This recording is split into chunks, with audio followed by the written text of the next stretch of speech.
have you been swayed in any way to think that the Sixers will make a deal involving Ben Simmons by the February 10th deadline with all the information, including the new information from Daryl Morey? Any reason to believe it'll happen by the deadline this season?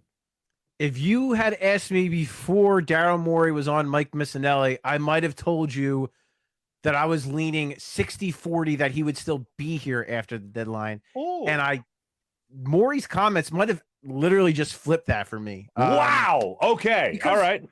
Because, Mark, the stance just softened so much, right? Like, this guy was literally on Missinelli's show, what was it, like 2 months ago, saying, we'll keep him for 4 years. Now it's, we're going to do everything we can to try to trade. It's like, whoa, well, that's a completely different zone.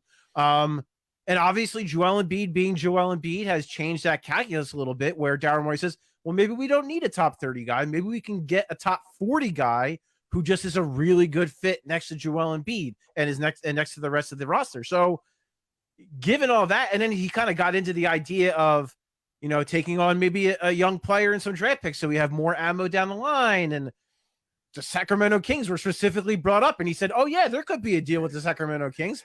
What? He literally said to me. Yeah, he literally said, yeah, I could see a deal happening there. Like there's deals in there. Like he didn't reference the exact deal, but he said there's deals in there amongst the two rosters that could be worked out. And I was like, that's amazing to me. That is amazing that he went that far. Especially when you consider, I have been told since the summer, and it was reiterated to me when the rumor came out that they do not have interest in De'Aaron Fox. That is not a guy they're looking at. That is a guy that if the Kings wanted to move off from De'Aaron Fox would be going to another team. He would not be coming to the Philadelphia 76ers.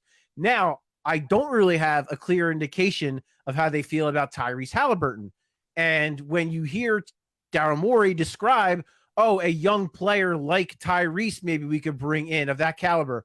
Well, Tyrese Halliburton and Tyrese Maxey were in the same draft, and they're both guards. And if you redid that draft, they probably are two of the top picks you would take in a redraft of that draft. So I don't think you have to read between the lines too far to kind of see that Halliburton is a guy that they would have interest in. And I'm on board with that. What's tricky to me is if you're looking for a quote unquote top 40 guy, Halliburton is not that yet.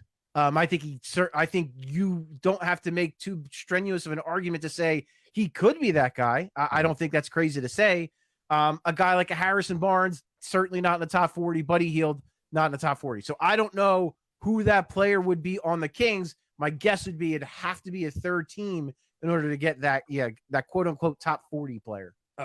Not to go movie reference on you, but I totally felt it was in the vein of Lloyd Christmas. So you're saying there's a chance when Daryl Morey was getting into the point about how the Sixers have a chance right now. He literally said you could go to Vegas and bet on them. You don't even have to do that anymore, but you can literally bet on the Sixers to win the championship because they have a chance. I don't see them having a chance right now with the way the team is currently constructed. I don't see them being the team to beat in the Eastern Conference. And certainly they were a 1 seed last year. And look, they still got bounced in the second round. So I don't see how he looks at this team right now and says, oh, yeah, we still got a chance with just Joel Embiid.